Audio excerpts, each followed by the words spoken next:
Jadi kuliah pertama ya tentang pengantar ilmu hukum itu kita mulai mengenal dulu istilah apa itu ilmu hukum. Ya, ada beberapa pendapat dari pakar ya. Saya ambil beberapa, misalnya definisi dari Cross. Ya, ini dia mendefinisikan ilmu hukum adalah segala pengetahuan hukum yang mempelajari hukum dalam segala bentuk dan manifestasinya. Ini pengertian awal nih. Apa? Mempelajari hukum. Hukum itu apa sih? Satu di antara aturan. Ya, aturan. Oke. Kemudian yang lain misalnya, yang bukan aturan, yang terpampang di jalan raya, rambu lalu lintas, itu hukum. Ya, kamu lihat penjara, itu hukum. Itu apa sih? Satu di antara aturan. Ya, aturan. Oke. Kemudian yang lain misalnya, yang bukan aturan, yang terpampang di jalan raya, rambu lalu lintas, itu hukum. Ya, kamu lihat penjara, itu hukum. Segala bentuk dan manifestasinya. Ya, seperti tadi ya, ada penjara, ada gedung parlemen, ya kan, itu hukum. Ya, oleh karena itu, ya, dan melihat petugas, katakanlah petugas lalu lintas itu hukum. Pelanggaran lalu lintas dapat dikatakan sebagai, ini juga salah satu contoh ketidaktertiban masyarakat atau ketidakpatuhan terhadap hukum. Motor ini salah satu bentuk ketidakpatuhan masyarakat terhadap hukum. Ya. Kemudian lagi ada yang definisi lain dari Curzon. Dikatakan ilmu hukum adalah suatu ilmu pengetahuan yang mencakup dan membicarakan segala hal yang berhubungan hukum. Ya kan? Ini seperti contoh tadi ya, ini sangat luas sekali pengertiannya. Ya, dari Purnadi, Purbacaraka dan Siro Sukanto dibilang bahwa ilmu hukum itu mencakup tentang kaidah. Ya, kaidah itu artinya atau sistem nilai, sistem kaidah dan dogma hukum dan sistematik hukum. Kaidah itu misalnya norma, ya, norma kesusilaan, ya, norma hukum. Ada hukum adat, ya kan. Satu contoh misalnya norma hukum. Kalau kamu berhutang harus bayar, ya. Kenapa? Karena ketika berhutang, mengajukan hutang, ya, kan sepakat pembayar, ngerti bagaimana cara bayarnya. Tapi hati-hati, jangan pilih sembarang sumber hutang. Rentenir misalnya. Rentenir itu praktek bangkrut atau pinjaman online. Ya. Sekarang kan model tuh, lihat ya, harus ada betul. Ya. Kemudian ilmu pengertian, yaitu pengertian tentang hukum, misal subjek hukum, ya, hak dan kewajiban, peristiwa hukum, hubungan hukum dan objek hukum. Subjek hukum itu apa? Subjek hukum itu bisa manusia. Ya, misalnya dalam KUHP diatur barang siapa menghilangkan nyawa orang dihukum karena dengan sengaja dengan hukuman maksimal 20 tahun penjara. Ada juga subjeknya bukan manusia, kan? Namanya badan hukum.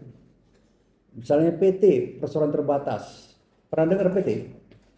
Ya, itu subjek hukum. Dia punya hak dan kewajiban.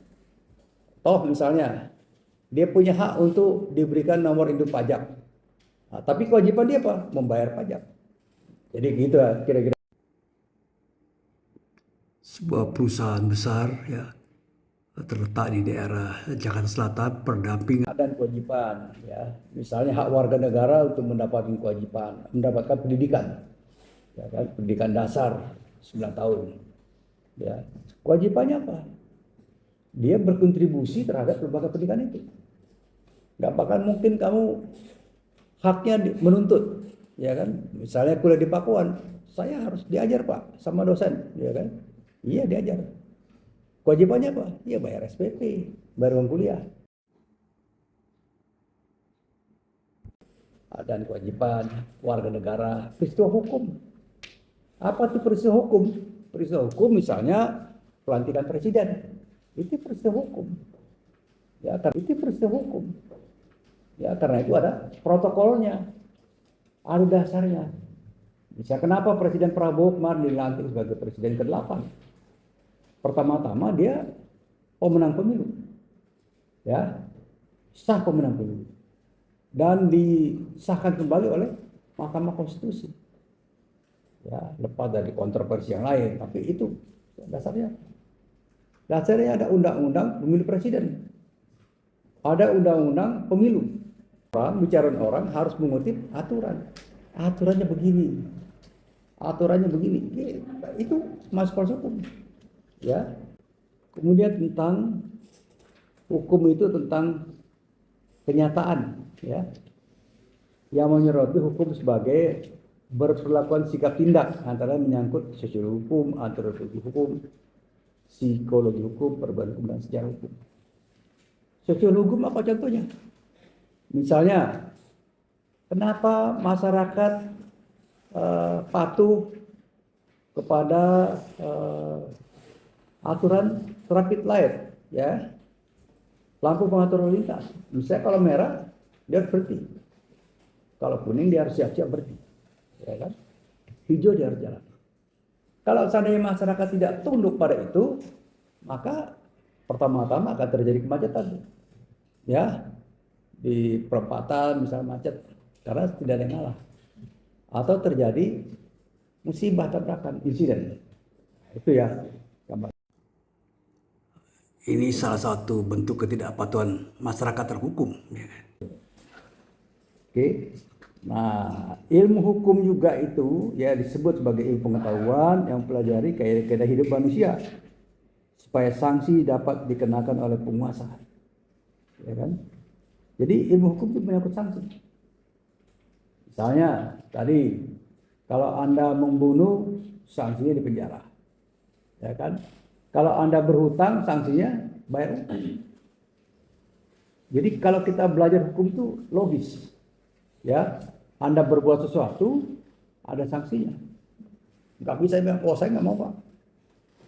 Habis bunuh orang, oh nggak mau Pak. Saya nggak kenal sanksi, gitu kan? Bahkan di dalam ilmu hukum ada yang disebut sebagai teori fiksi. Ya, teori fiksi. Fiksi itu apa sih? Hayal. Jadi setiap orang, setiap warga negara dianggap tahu tentang suatu hukum. Ya, misalnya undang-undang pajak. Dianggap semua tahu. Walaupun nggak pernah membaca undang-undang pajak. Misal contoh lah, ya, petambak ikan itu, ya, petambak ikan di Waduk Jatiluhur, dia seorang, ya, udah berumur, ya, dia bayar pajak tuh. Ditanya sama dia, Bapak pernah baca undang-undang pajak enggak? Nah, tapi dia tahu kewajiban pajak itu. Kenapa? Karena dia tahu bahwa hukum itu mengatur begitu. Jadi teori fiksi, ya. Jadi nggak ada istilah, oh saya nggak tahu. Harus tahu, ya. Sampai orang di pegunungan Jaya Wijaya harus tahu ada pajak. Jadi kalau dapat duit, dia hasil jual tanah, jual rumah, dia bayar pajak. Kira-kira gitu ya.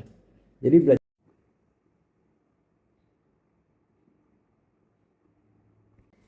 Jadi ilmu hukum itu memandang hukum dari dua aspek, sebagai sistem nilai dan sebagai aturan sosial.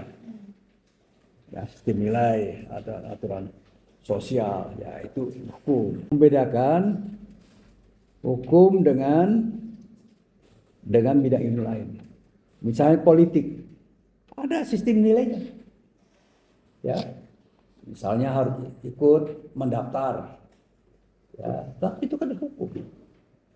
Tapi perilaku politik, misalnya pemilihan ketua umum, itu aturan permainan di partai. Tapi ilmu hukum ini bersifat khas, ya. Ya, selain dia bersifat terapan, dia juga menjadi acuan, ya, nilai, pedoman berperilaku. Seperti tadi undang-undang pajak, ya, kalau punya anak 3, istri 1, penghasilan sekian, ada hitungannya pajak itu, ya. Bersifat netral, dia tidak memihak.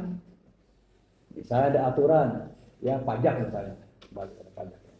kecuali ada undang-undang yang khusus mengatur subjek hukum tertentu. Misal undang-undang tentang penyandang cacat atau disabilitas. Itu kan berlaku khusus mengatur orang itu. Atau undang-undang perlindungan anak. Subjeknya anak.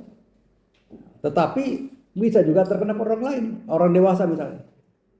Dia membawa anak-anak itu menggelandang, mengemis, kena yang dewasa. Misalnya undang-undang tentang partai politik. Undang-undang itu hanya mengatur tentang partai politik, bagaimana mendaftar partai politik, siapa yang menjadi anggota, bagaimana pengurusnya, hak dan kewajiban.